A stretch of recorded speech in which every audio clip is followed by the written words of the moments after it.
On New Year's Eve 1994, Grozny lay under a cold winter sky, its streets quiet only in appearance. Russian armored columns moved into the city, their engines echoing against ruined buildings. Tanks and personnel carriers rolled along the cracked roads, prepared to strike at the heart of Chechen resistance. Moscow expected a rapid victory, confident that the separatists would be overwhelmed. The reality on the ground, however, was very different. Buildings, already damaged from weeks of preliminary bombardment, stood hollowed and unstable. Streets were littered with rubble, burned vehicles, and remnants of homes. Chechen fighters had prepared the city for resistance. Snipers occupied rooftops, makeshift barricades blocked avenues, and hidden ambush points turned familiar streets into deadly traps. For civilians caught inside, there was no safe shelter.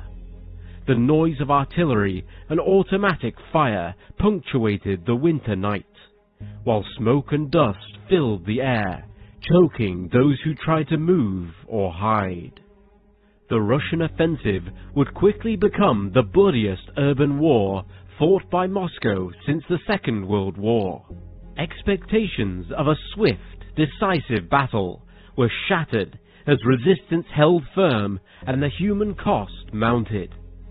Grozny, the symbolic and logistical center of Chechnya, would resist for weeks, demonstrating both the challenges of urban warfare and the heavy toll it takes on both combatants and civilians alike. In this city, the consequences of war were immediate and devastating. Military objectives, political calculations, and civilian lives were all bound together in the ruins of Grozny. The events that unfolded in these streets would not only define the First Chechen War, but would leave a lasting legacy for modern military operations in urban environments. Welcome to Wars of the World.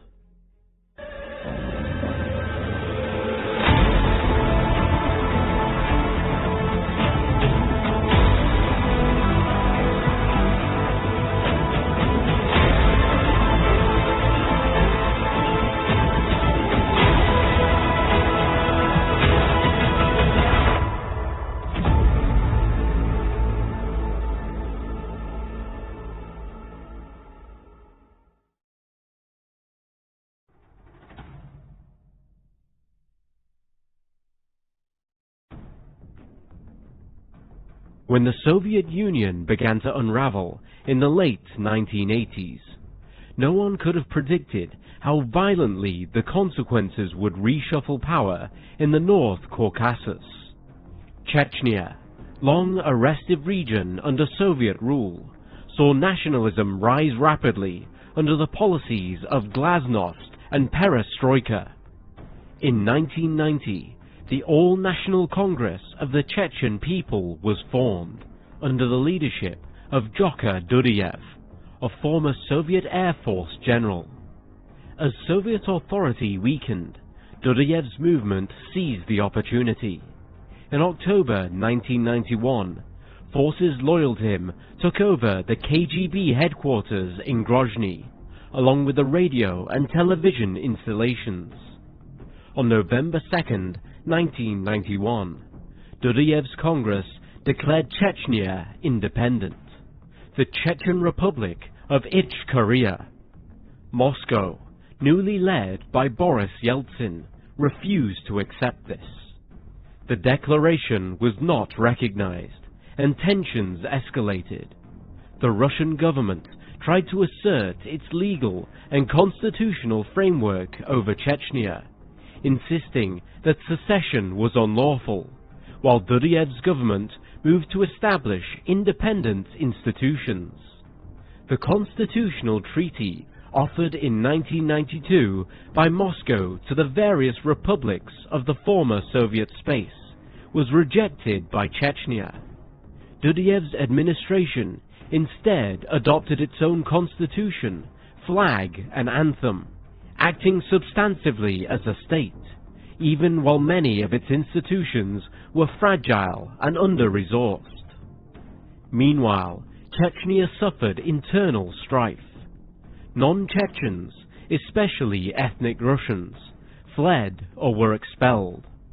Crime, lawlessness, factional politics among opposition groups, and power struggles weakened central control in Grozny. Dudiyev's opponents formed the Provisional Council, which, though divided, received tacit backing from Russia. Prominent among these tensions were incidents of violence, sabotage, and small-scale armed clashes inside Chechnya between pro-Dudiyev forces, opposition groups, and Russian security services. Such instability gave Moscow cause to push back, arguing that Chechnya was becoming a lawless breakaway, which threatened both regional stability and Russia's territorial integrity. Grozny, the Chechen capital, stood at the heart of this conflict. Once a major industrial city under Soviet rule, it housed oil refineries, factories, pipelines, rail junctions, and an infrastructure built to serve the broader Soviet economy. The city was not just symbolically important as the seat of Dudiyev's separatist government, but also being economically vital. Control over oil fields, pipeline transit routes, and refining capacity meant control over revenues, capacity to import weapons, and legitimacy over civilian administration. Moscow's concerns included not only stopping secession, but also reining in economic leakage through illegal oil exports and loss of revenue from pipelines running through Chechnya. In 1994, the situation reached a breaking point.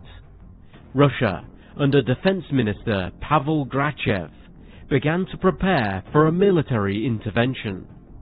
Internal debates in Moscow showed there were some senior military officers who voiced concerns about both underestimating Chechen resolve and overestimating Russian capabilities. Intelligence gathering was weak, maps were inaccurate, logistics underprepared. But despite this, plans were made to restore what Moscow termed a constitutional order, through force if necessary. Pro-Russian opposition within Chechnya was cultivated, for example, backing the Provisional Council led by Umar Avturkanov, and covert operations were conducted to destabilize Dudiyev's government. In late November 1994, a Russian-backed opposition force launched a failed attempt to seize Grozny, which made it clear that Dudiyev was not going to fall easily.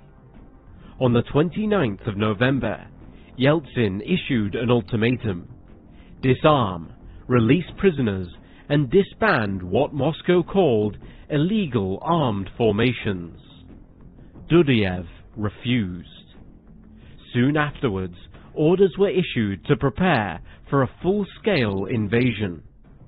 By early December 1994, tens of thousands of Russian regulars and paramilitary units were massed in neighboring regions: Dagestan, Ingushetia, North Ossetia, and airstrikes on Grozny and its environs began.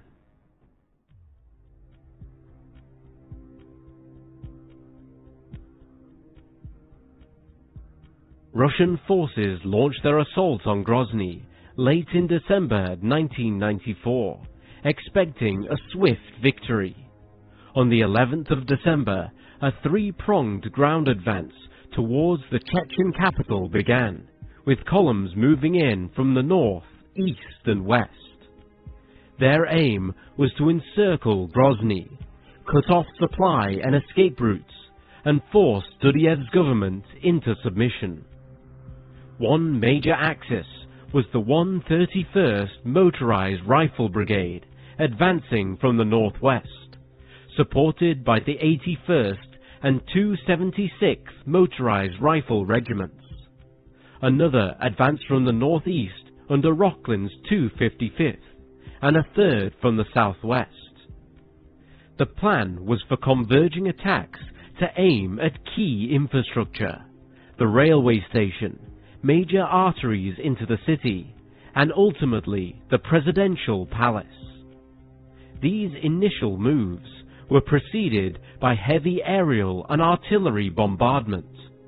Russian jets and helicopters, alongside rocket artillery, pounded Chechen positions, villages near Grozny, and even suburban areas.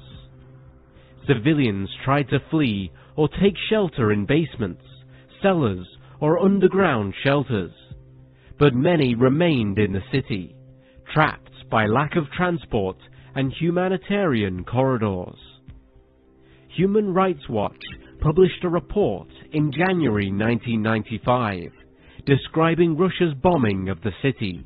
Quote, "Such tactics cruelly punish the estimated 100,000 civilians who remain in Grozny, some tenaciously clinging to their homes, but most lacking anywhere to go or transport out of the war zone.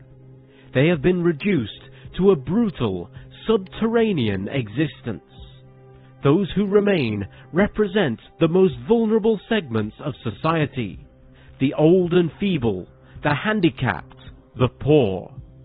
Eyewitnesses told our researchers of spending whole weeks in basements, only to then face attack when they ventured out to get water or an occasional loaf of bread.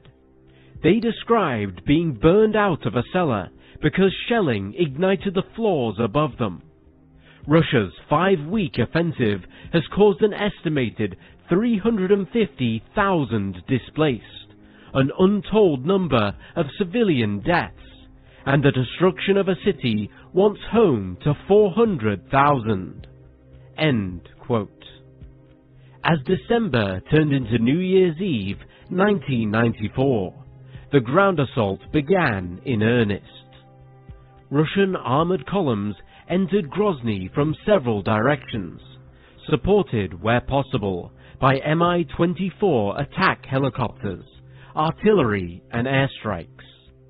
However, logistical problems, lack of accurate intelligence, unfamiliarity with the city terrain, and poor coordination dogged the assault.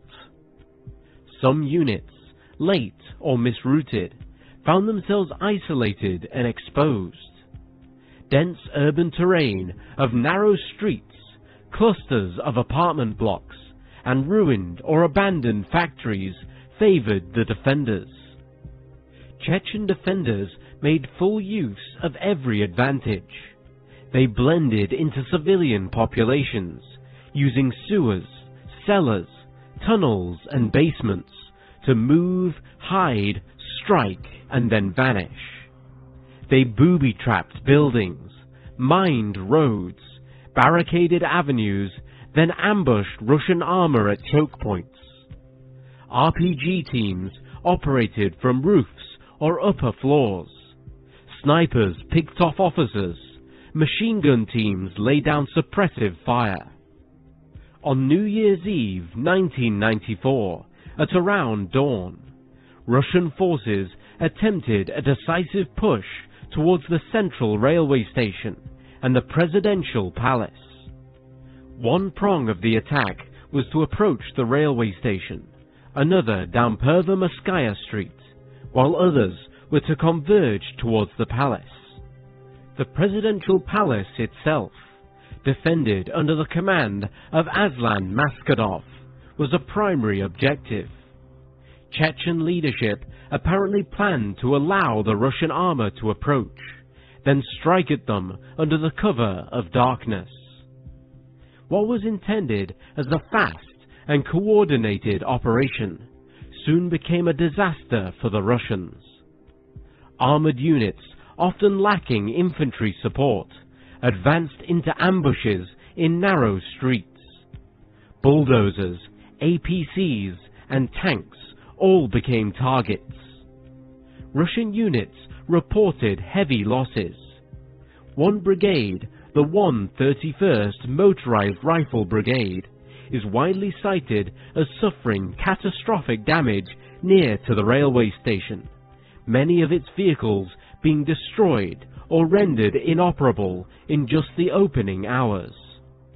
Chechen guerrilla fighters struck from hidden positions, in basements, upper stories, behind rubble, and through gaps in walls. By early January 1995, the nature of the battle had shifted into brutal block-by-block street fighting. Russian air power was handicapped at times by weather. On New Year's Day and thereafter, artillery became their principal tool. Massive barrages, directed often at areas thought to hold Chechen defenses. Unfortunately for civilians, that often meant apartment blocks, marketplaces, hospitals. A 44-year-old resident of Grozny, Sergei Kuklin, described his experiences as he lay in a hospital bed. Quote, "There was artillery shelling from all sides. It wasn't clear where it was coming from and what it was aiming at. There were no planes, just shelling. I have a house. At 1 p.m. a shell landed on my house. At the time I was in my neighbor's basement. When I heard the explosion nearby, I had a look and I saw that my house was hit and that the roof was blown off. I saw that the house wasn't burning, but the roof was blown off completely. About 3 minutes after I went out, I was hit in the back. The explosion was about 20 or 30 meters away, and about 500 or 600 meters from the bomb shelter. Fragments wounded me. After that, people who were there wrapped up my wound. But where could they take me? The shelling kept on going. There was whistling everywhere, beeping everywhere. Fragments were pouring out. I didn't lose consciousness. I lay there until about 4 p.m. To my great fortune, my neighbor arrived from Nazran. He put me in his car and brought me here." End quote. Inside Grozny, Russian units found themselves repeatedly ambushed. Street corners, ruined courtyards, derelict buildings. Chechens used them all. One survivor recalled Russian tanks entering side streets, only to be hit by RPG fire from rooms above. As the tanks paused, their trailing infantry were targeted. Snipers, often unseen until the shot, picked off officers and signalmen. Maskhadov and other Chechen commanders employed hit-and-run tactics, avoiding large formations. Some brigades found themselves cut off, forced to defend makeshift positions under relentless fire. Destruction mounted. The architecture of the city became ruinous. Long rows of apartment blocks built in the Soviet style, narrow alleys, and little cover outside built-up streets. Buildings collapsed after bombardments. Smoke, dust, and fires choked the air. Electricity, water, and sanitation all but ceased. The few surviving hospitals overflowed or were destroyed. Civilians scavenged for food and water, and few had safe shelter. Many displaced people streamed out of the city, while others stayed despite the bombing, trapped by rubble or unwilling to abandon their homes. By late January, Russian forces had taken partial control of some sectors, key roads, parts of the city center, but the cost had been enormous. What had been intended as a quick victory now stretched into weeks of urban warfare. Russian morale was shaken by the unexpected resistance. Chechen defenders, though lacking in heavy weaponry, had turned the city's destruction into a weapon itself. The assault had devolved into grinding combat. Each street, each building, and each hallway was contested. The winter cold, lack of clear communication, isolated units, and incidents of friendly fire all compounded Russian losses.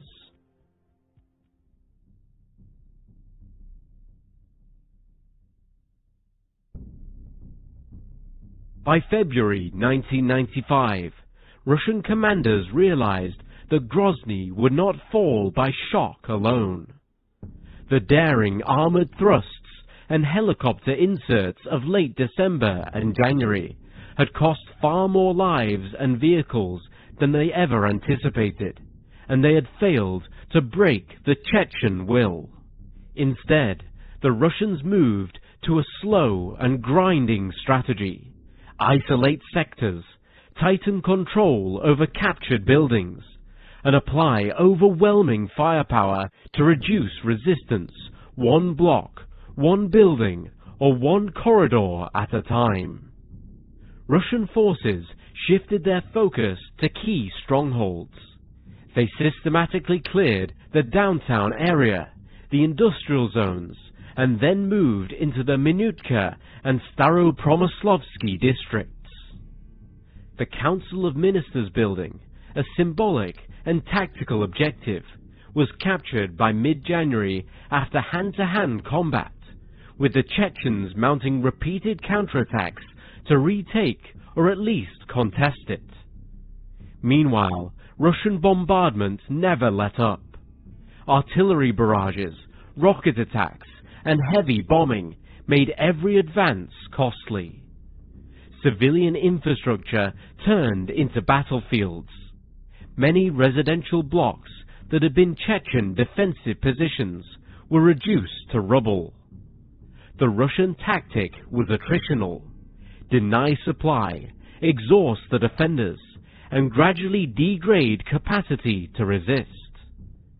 The Chechens defended fiercely, but increasingly their ammunition, food, medical supplies, and even their water lines were disrupted by enemy fire and logistical superiority.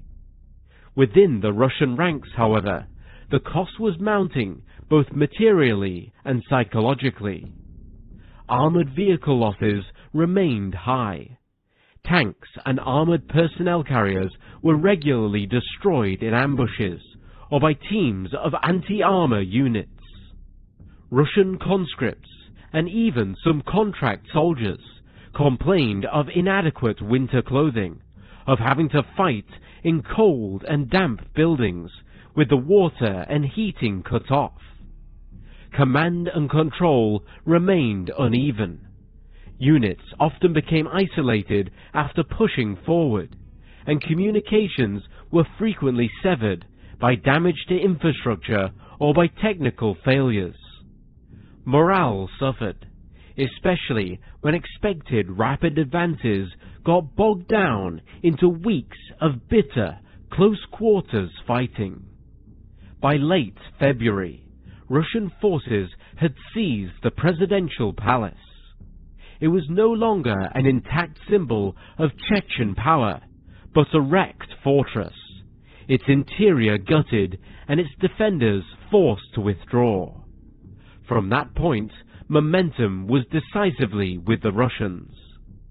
The Chechen forces, vastly outnumbered in heavy weaponry and lacking the capacity to replace destroyed armor or to sustain large, prolonged defensive lines, made more limited defensive stands and counterattacks, but these became more costly and less sustainable. As the Chechens withdrew from some sectors, so too did their ability to mount effective resistance.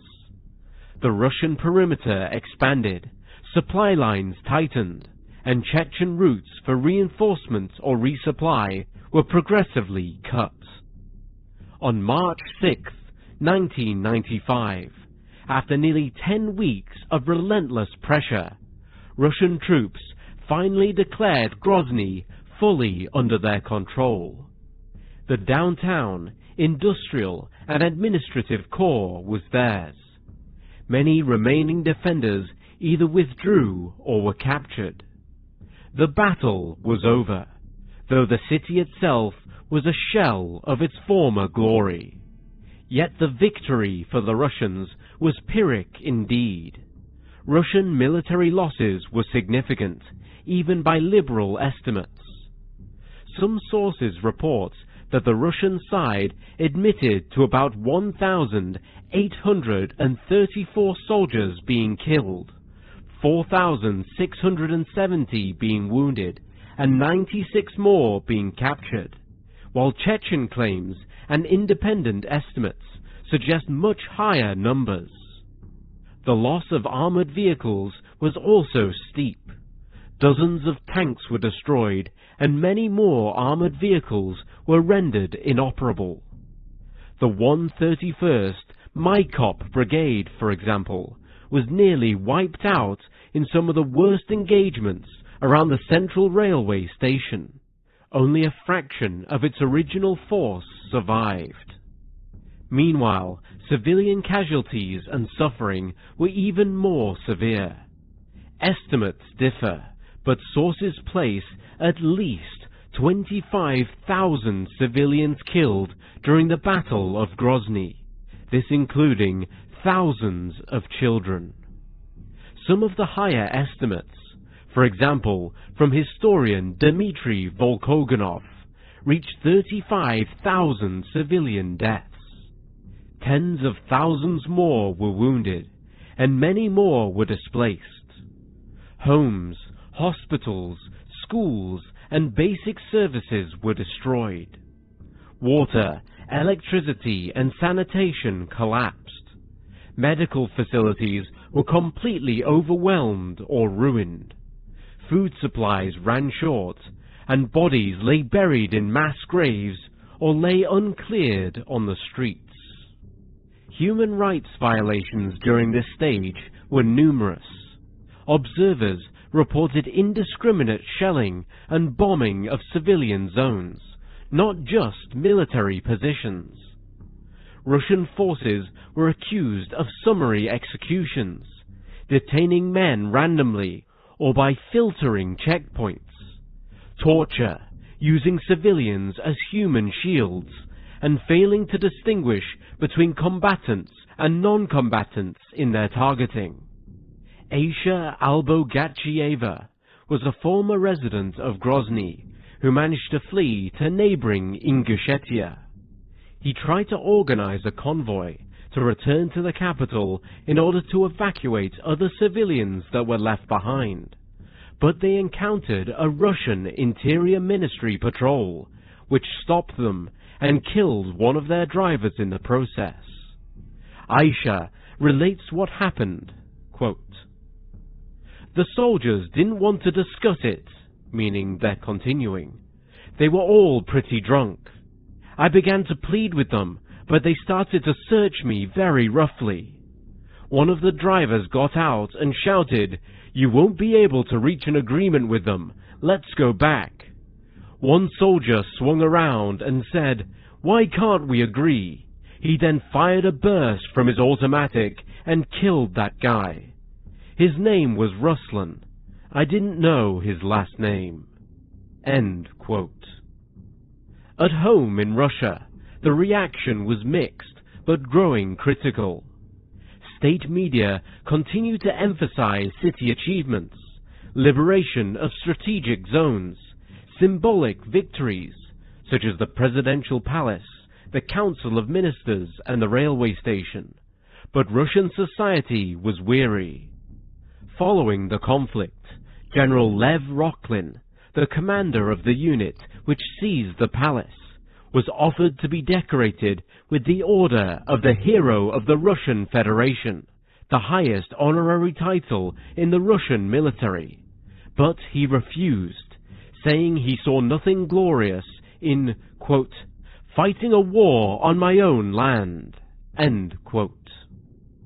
Families of the lost demanded answers.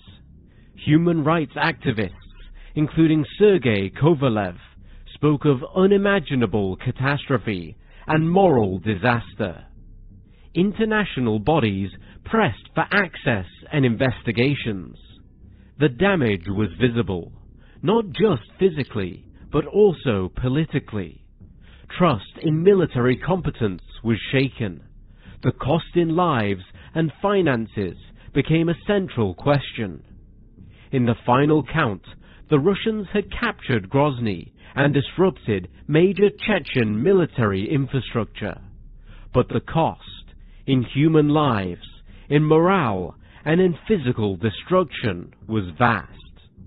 What emerged was a victory marked by devastation and a grinding defeat of resistance, but at a price that Moscow would remember.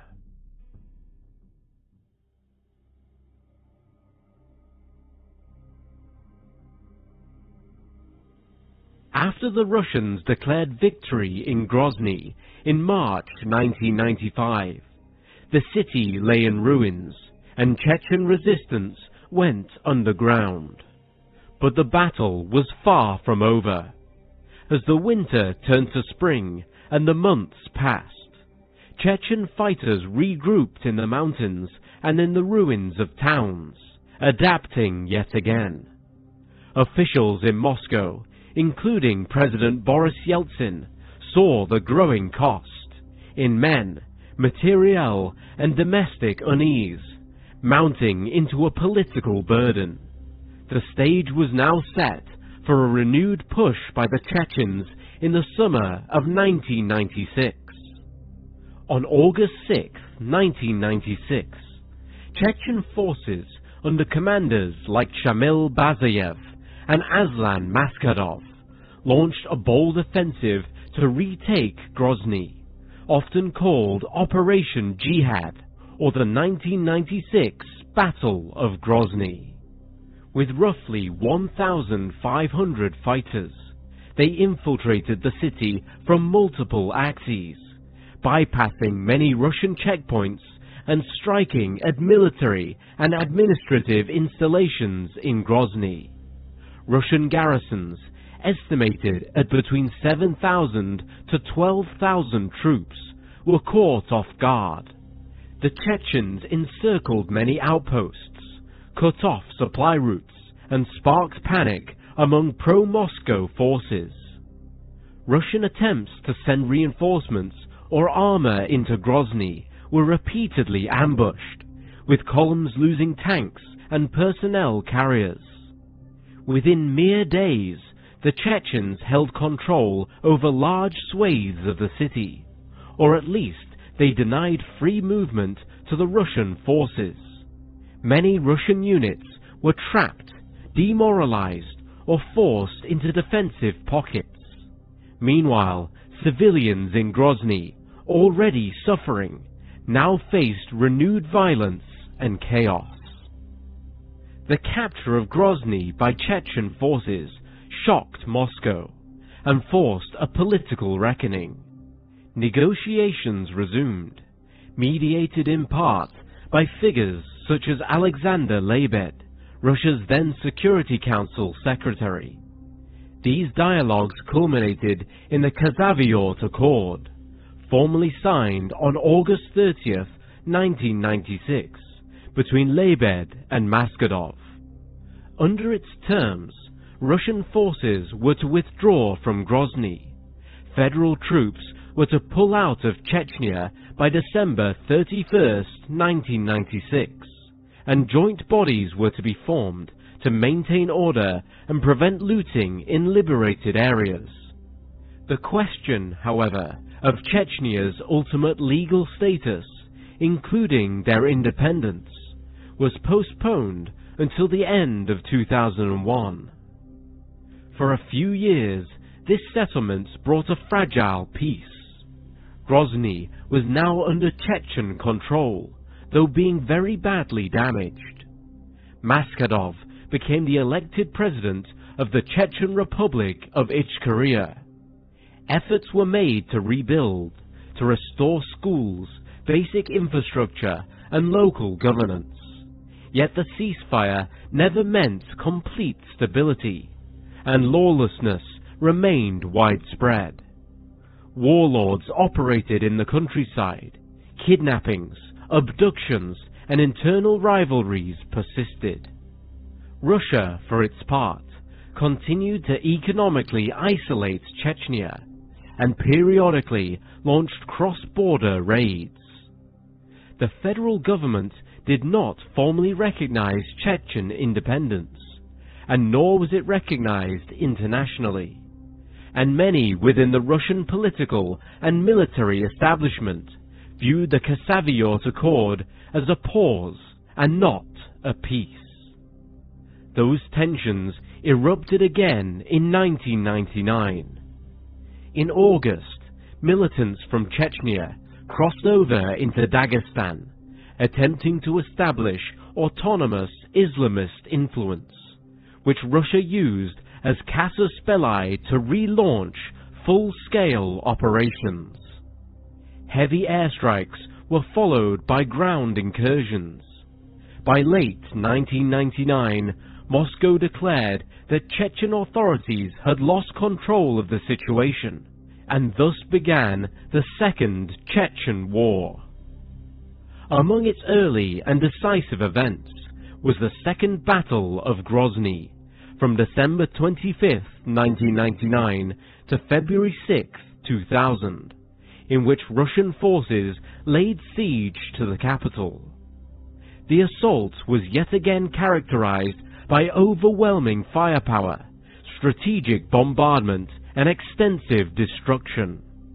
Civilian casualties were estimated variously, but in that siege alone, between 5,000 and 8,000 civilians were reportedly killed.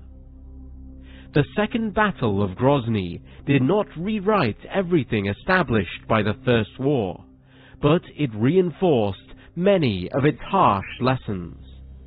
Russian forces were determined this time not just to push into Grozny, but to destroy pockets of resistance entirely, with there being less hesitation over heavy bombardment.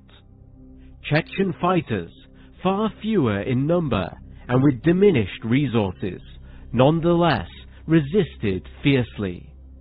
The city yet again was devastated, infrastructure destroyed, civilians displaced, works of reconstruction set back.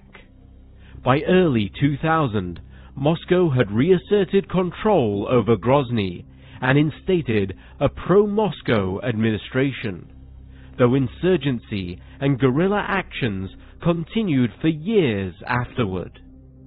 The aftermath of this cycle left a deep imprint. Chechnya had obtained de facto independence for a brief period, but they lacked recognition. The Russian state had suffered reputational, moral, and material damage. For the people of Grozny and for Chechnya as a whole, the wars meant recurring devastation, loss, and trauma. The counteroffensive in 1996 showed that the resistance was resilient, and this second war illustrated how Moscow would respond with overwhelming force once it committed. In the end, neither side achieved a clean, lasting resolution to the underlying conflict in that decade. Only recurring cycles of destruction, negotiation, and renewed fighting.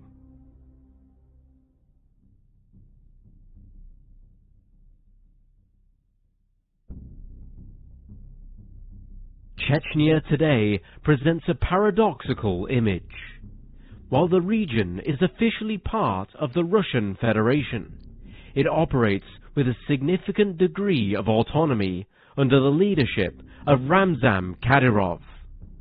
Kadyrov has declared the defeat of terrorism within the Republic, asserting that the region has achieved stability and development. However, reports of recent attacks on security forces suggest that challenges persist.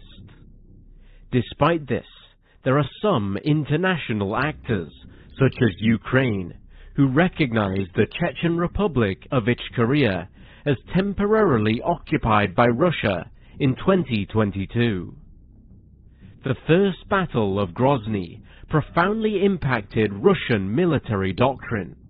The initial assault revealed significant deficiencies in urban combat tactics, leading to a re-evaluation of strategies for future conflicts. Lessons learned from the battle emphasize the need for improved coordination, intelligence gathering, and respect for civilian infrastructure. But while these insights may have been integrated into Russian military training and operational planning, with regards to the current conflict in Ukraine, Russia's urban combat strategies have often mirrored the initial tactics used in Grozny, characterized by extensive bombardment followed by infantry assaults, sometimes referred to as meat grinder tactics. For instance, in the battle for Mariupol, Russian forces employed similar heavy artillery and airstrike tactics, resulting in significant civilian casualties and extensive damage to infrastructure. Internationally, the Battle of Grozny has become a cautionary tale for modern militaries. The extensive destruction of the city and the high civilian toll underscore the complexities of urban warfare and the challenges of distinguishing between combatants and civilians. The conflict has spurred discussions on the ethical implications of both military strategies and the importance of adhering to international humanitarian laws.